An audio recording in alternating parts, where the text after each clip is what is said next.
What are your plans to lessen our dependency on foreign oils?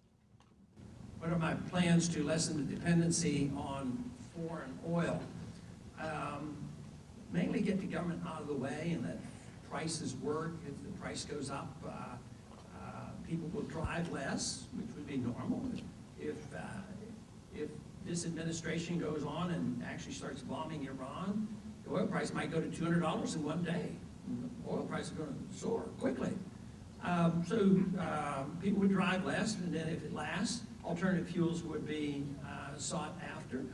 But oil prices go up like other prices go up, and it's more complicated than just saying it's the supply and demand of oil. There's also the supply and demand of dollars. And right now we have too many dollars, and the demand is down, the dollar drops. People who sell us oil want more dollars. So you can't solve the problem of high cost of energy unless you deal with the problem of why do we have a Federal Reserve System that we have allowed to print money out of thin air for the deficits that the Congress and the executive branch of government runs up constantly. And that's going to be with us for a long time until we look at monetary policy and decide that they have no authority in this secretly run bank that gets to create the money out of thin air, helping the politicians and helping the people who get the money first.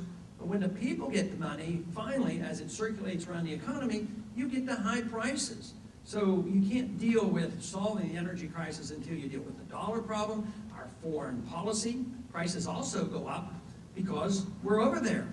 And, we went into Iraq to protect our oil, which is a stretch a bit. And we went over there, and oil was about $28 a barrel. Now it's closer to $98 a barrel. So it didn't help. So our foreign policy has a lot to do with it.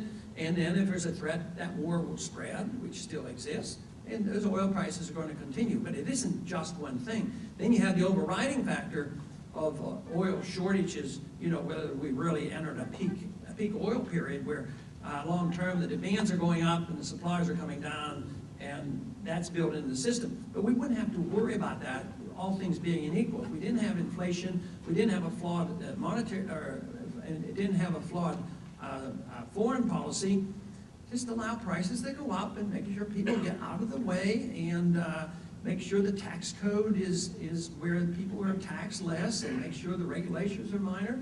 Somebody's going to come up with an alternative fuel. Electricity's been around a long time. We could generate electricity with nuclear power if we had to, and all of a sudden we could have a cleaner and cheaper fuel. But the whole thing is the problems we have been created by government. The solution so often comes from getting the government out of the way and let the market solve some of these problems.